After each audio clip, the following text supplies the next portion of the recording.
Bien, pour résoudre ce problème, il n'est pas nécessaire de savoir ce qu'est une réduction. Nous disposons de l'équation chimique, c'est bien suffisant. Que ce soit une réduction, une oxydation, une précipitation, une flocculation, une complexation, une réaction acide-base, peu importe le type de réaction, à partir du moment où on dispose de l'équation, on peut résoudre le problème. Alors, comme d'habitude, nous allons dresser le tableau d'avancement avec le nombre de moles de sulfite d'hydrogène initial, le nombre de moles de dichromate. Dans ce cas-ci, ce sera le dichromate de potassium, mais comme il est en solution aqueuse, le potassium s'est séparé. Ici, le nombre de moles d'H+. Au départ, nous avons 0 et 0.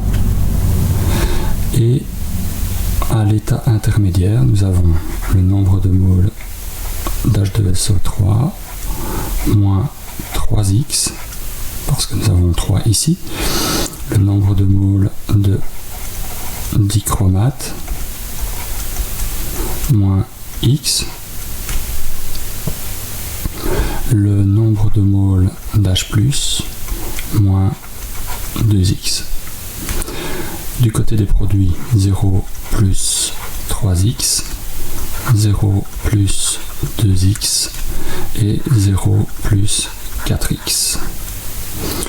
Alors je vois tout de suite que la question étant de calculer le dichromate de potassium à partir du sulfite d'hydrogène, il n'y a que ces deux-ci qui vont m'intéresser.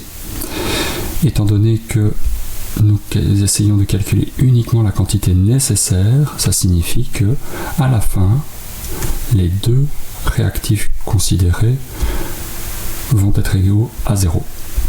Alors, quelle est la donnée de mon problème? Eh bien, je connais la masse de dichromate de potassium. Donc, je peux calculer à partir de là le nombre de moles de K2CR2O7. Ce nombre de moles est égal à quoi? La masse de K2CR2O7 divisé par la masse molaire de cette espèce. Alors, la masse dans ce cas-ci vaut 2,94 g et la masse molaire 294 g par mol, ce qui me donne 0,01 mol de dichromate de potassium.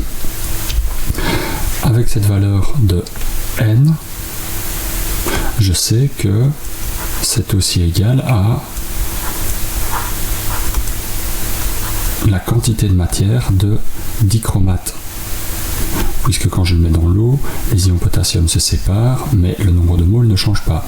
Donc j'ai bien NCr2O7 égale NK2CR2O7. Ce qui fait que si je regarde par rapport à ceci, je vois que à la fin ça va être égal à 0. Donc j'ai 0,01 moins x égale 0. Donc x égale 0,01 mol. Connaissant le x, je peux calculer le nombre de moles d'acide sulfureux, NH2SO3 égale 3x, et donc égale 0,03 mol. Bien, qu'est-ce qu'on nous demande maintenant dans le problème? Il nous est demandé de calculer le volume de sulfite d'hydrogène.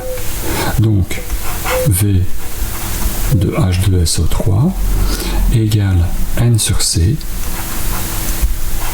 N sur C, N étant égal à 0,03 mol, V étant l'inconnu, C étant égal à 0,15 mol, nous obtenons un volume de 0,2 litres, ce qui fait 200 millilitres. Et voici la réponse du problème.